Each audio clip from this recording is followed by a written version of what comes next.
Selamat pagi, siang, sore, dan malam, teman-teman, Bapak Ibu semua menyaksikan video saya. Dalam video kali ini, saya akan menjelaskan beberapa topik seputar tentang mekanika tanah satu guna memenuhi tugas dari mekanika tanah satu. Dalam presentasi kali ini, saya akan menjelaskan beberapa topik. Ada 4 topik. Yang pertama, proses pembentukan bumi dan patahan. Kemudian yang kedua ada jenis peta geologi serta kegunaannya pada bidang konstruksi, dan yang ketiga proses terbentuknya batuan, kemudian jenis batuan serta mineral yang terkandung di dalam batuan tersebut, dan yang terakhir yaitu proses pelapukan batuan dan jenis tanah yang terbentuk dari proses pelapukan batuan tersebut. Nah, baiklah, langsung saja ke topik yang pertama, di mana topik yang pertama proses pembentukan bumi dan patahan. Mana bumi sama-sama kita ketahui merupakan satu-satunya planet dalam sistem tata surya yang memiliki tanda-tanda kehidupan makhluk hidup seperti manusia, tumbuhan, dan hewan. Namun seperti halnya manusia, adanya bumi juga karena ada proses pembentukannya. Nah, adanya bumi juga yang mendasari bumi dapat menjadi tempat tinggal makhluk hidup, yaitu proses pembentukannya itu tadi. Nah, proses pembentukan bumi merupakan suatu peristiwa besar yang terjadi selama ribuan bahkan jutaan tahun. Ya. Kemudian hal tersebutlah yang menjadi masalah tersendiri sehingga muncullah banyak perdebatan terkait teori pembentukan bumi dari awal hingga terbentuknya. Kemudian awal terbentuknya bumi diperkirakan sekitar 4,6 miliar tahun bersamaan dengan terbentuknya matahari dan planet-planet lainnya dalam lingkungan tata surya atau dalam sistem tata surya. Pembentukan bumi ini sendiri berasal dari hasil pengumpulan partikel-partikel debu dan gas di angkasa yang mengalami proses pemadatan dalam waktu jutaan tahun, dalam jangka waktu yang sangat lama ya. Kemudian gaya berat bumi meningkatkan tekanan sehingga bagian dalam bumi akan mencair. Bahan yang lebih berat seperti besi dan nikel terdesak ke dalam inti bumi, sedangkan bahan yang lebih ringan seperti unsur silikon dan magnesium berada di lapisan kerak bumi. Nah, proses selanjutnya yaitu dilanjut dengan adanya pemanasan di dalam bumi yang menyebabkan terbentuknya uap, air, dan gas-gas lain hingga membentuk atmosfer yang dapat mengurangi pancaran langsung dari matahari ke bumi yang mengatur suhu bumi sehingga suhu tersebut dapat sesuai dengan kebutuhan dari makhluk hidup yang ada di bumi. Nah, atmosfer tersebut sering disebut sebagai awan. Ya. Kemudian limpahan air hujan berkumpul pada suatu tempat yang rendah di bumi sehingga menjadi samudra. Kemudian tema selanjutnya atau topik selanjutnya yaitu proses pembentukan patahan bumi. Seperti apa sih proses pembentukan patahan bumi? Nah, pertama-tama bumi terdiri atas beberapa lapisan, ya, dimulai dari paling dalam hingga bagian yang terluar. Lapisan-lapisan tersebut diantaranya lapisan inti dalam, inti luar, mantel bumi, dan kerak bumi. Di mana kerak bumi inilah yang menjadi tempat makhluk hidup berpijak atau lapisan terluar dari lapisan bumi. Mana kerak bumi ini terbagi menjadi beberapa lempeng. Salah satunya lempeng tektonik. Mana lempeng tektonik adalah lapisan yang dingin dan kaku yang berada di atas lapisan astenosfer atau lapisan mantel. Nah, ilmuwan mengatakan bahwa dahulunya bumi ini bersatu, kemudian dapat terpisah karena adanya perpisahan dari lempeng bumi yang disebabkan oleh arus konveksi yang berada dari dalam yang berada pada dalam bumi. Arus inilah yang menyebabkan pergerakan pada lempeng-lempeng ada di permukaan bumi. Ketika lempeng bergerak, maka sebuah energi akan dilepaskan berupa gelombang seismik dan atau gempa. Nah, gempa tersebutlah yang menyebabkan adanya atau terbentuknya patahan bumi. Itu dia. Nah, salah satu pergerakan lempeng yang menyebabkan patahan yang terkenal, contoh patahan yang terkenal yaitu patahan San Andreas, lempeng Pasifik, dan lempeng Amerika Utara sejauh 1.300 km. Patahan yang sangat panjang ya. Nah, Selanjutnya patahan semangko juga ada di Indonesia. Nah, patahan ini berasal dari lempeng Indo-Australia dan lempeng Eurasia. Itu beberapa contoh lempeng ataupun patahan. Nah, topik selanjutnya yaitu jenis peta geologi dan kegunaannya dalam bidang konstruksi. Ada beberapa jenis ya peta geologi ini dan kegunaannya sebagai berikut. Beberapa peta tersebut, jenis peta tersebut. Yang pertama ada peta geologi permukaan atau surface geological map, di mana peta ini merupakan peta yang memberikan informasi geologi. Namanya saja sudah peta geologi ya. Di mana informasi geologi secara langsung terletak di bawah permukaan. Skala peta geologi ini sendiri bervariasi, salah satunya 1:50.000. Ya, peta ini bermanfaat ataupun kegunaannya dalam bidang konstruksi yaitu untuk menentukan lokasi bahan bangunan, drainase, pencarian sumber air dan juga pembuatan jalan. Kemudian ada peta struktur, misalkan namanya peta struktur, jadi berkaitan dengan struktur. Peta ini memiliki garis-garis kedalaman yang dikonstruksikan pada permukaan sebuah lapisan yang terletak di bawah permukaan. Kemudian peta selanjutnya itu peta ikhtiar geologis, mana peta ini memberikan informasi langsung mengenai formasi-formasi yang tersingkap atau terekstrapolasi terhadap beberapa formasi yang masih tertutup dengan lapisan endapan holosen. Kemudian peta selanjutnya yaitu peta singkapan. Nah, berdasarkan namanya peta singkapan, di mana peta ini yang umumnya berskala besar dan juga mencantumkan lokasi ditemukannya batuan padat.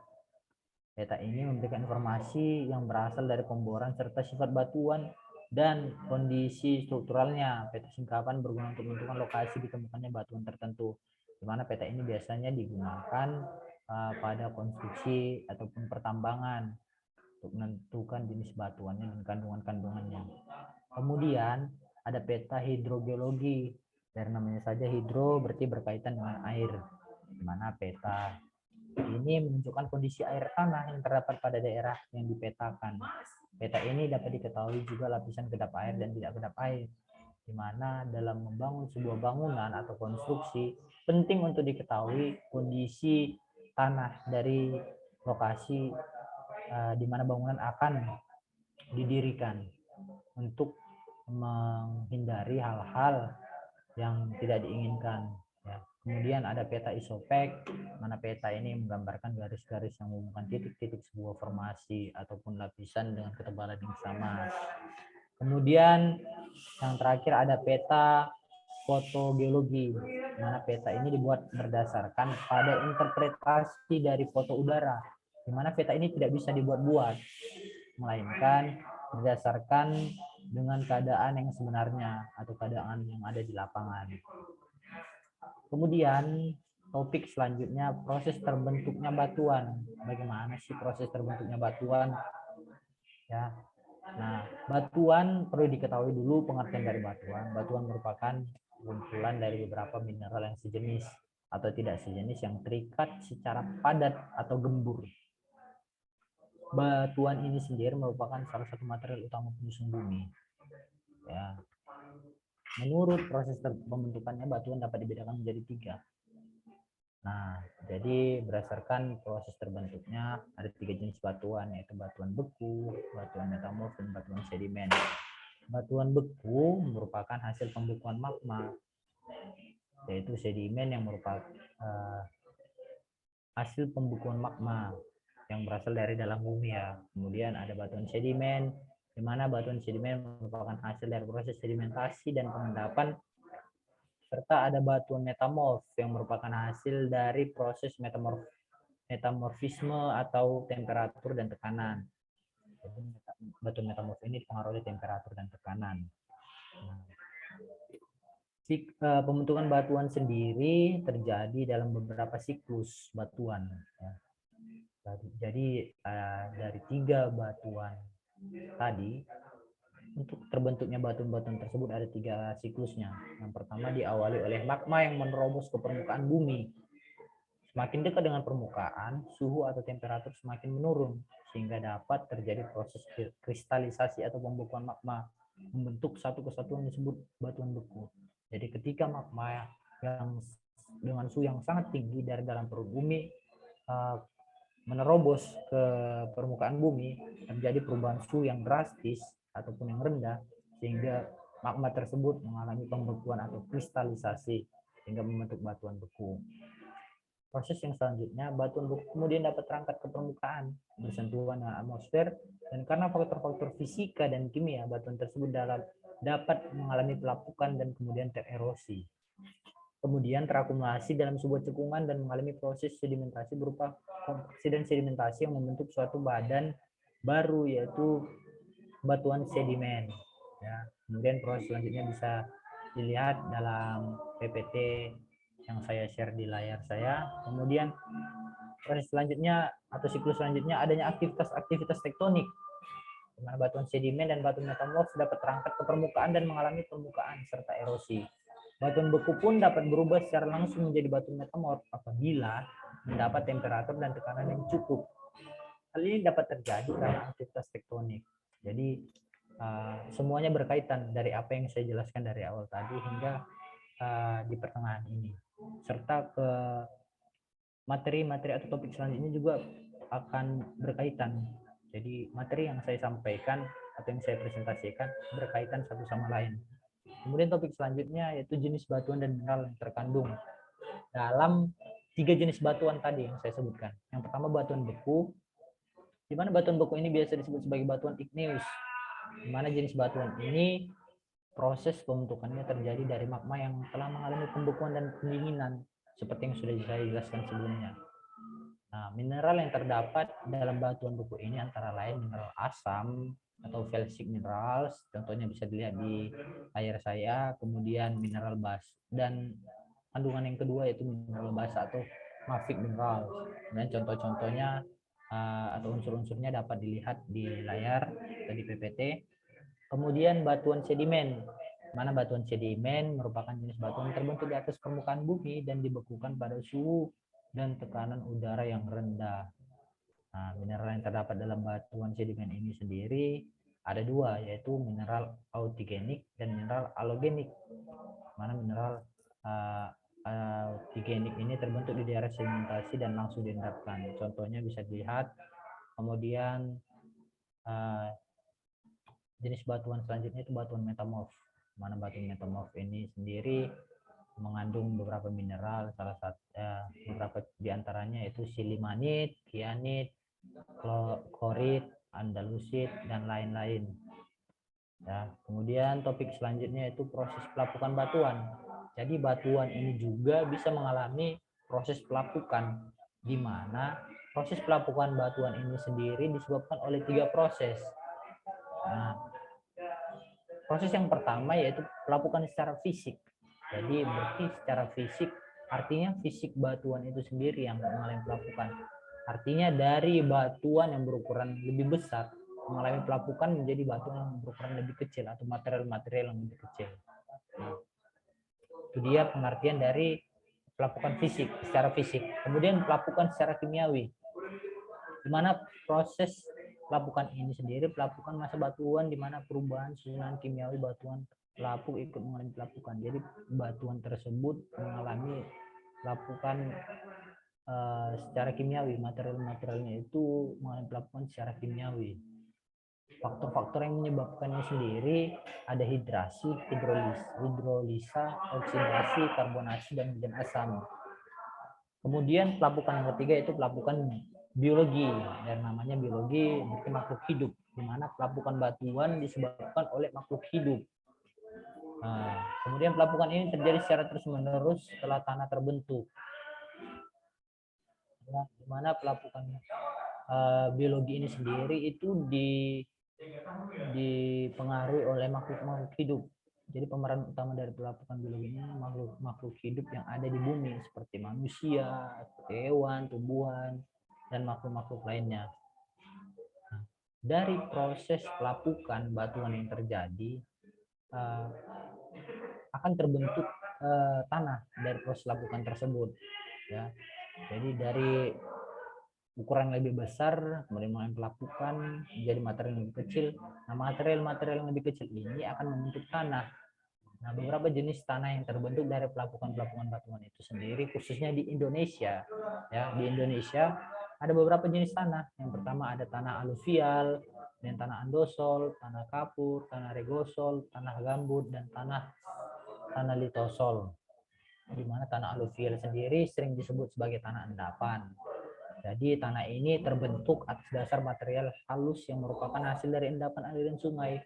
Jadi tanah aluvial ini biasa ditemukan di sekitaran sungai. Nah, kemudian yang kedua ada tanah andosol. Tanah andosol sering disebut sebagai tanah vulkanis, berarti dari aktivitas vulkanik gunung berapi ya. Nah, kemudian ada tanah kapur, sering disebut sebagai tanah mediteran, terbentuk dari batu kapur yang telah mengalami pelapukan. Nah, kemudian ada tanah regosol. Jenis tanah ini memiliki fisik kasar yang berasal dari material gunung berapi. Jadi tanah regosol dan tanah andosol ini sama-sama dari aktivitas gunung berapi. Ya. Kemudian ada tanah gambut. Di mana tanah gambut ini sering disebut argonosol atau nama lainnya itu argonosol. Jenis tanah ini terbentuk dari sisa-sisa tumbuhan yang telah mengalami pembusukan. Kemudian tanah yang terakhir, jenis tanah yang terakhir ada tanah litosol, di mana tanah ini nama lainnya itu azonal, adalah tanah yang berasal dari batuan keras yang telah mengalami proses pelapukan secara sempurna. Jadi itulah beberapa topik mengenai tentang mekanika tanah satu, di mana di dalamnya terdapat beberapa topik, dari bagaimana bumi terbentuk, bagaimana patahan terbentuk, apa penyebabnya, kemudian bagaimana batuan terbentuk, kandungan apa saja yang terdapat di dalam batuan, kemudian jenis-jenis pelapukan dari batuan tersebut, kemudian hasil dari pelapukan tersebut membentuk beberapa jenis tanah. Nah, sekian presentasi dari saya. Semoga apa yang saya sampaikan boleh bermanfaat bagi teman-teman semua, bagi kakak abang maupun bapak ibu yang menyaksikan video saya. Jika ada kata-kata yang salah atau kurang berkenan, saya mohon maaf. Semoga apa yang saya sampaikan dapat bermanfaat, menambah ilmu pengetahuan kita semua. Sekian dari saya ucapkan sekali lagi terima kasih. Sampai jumpa.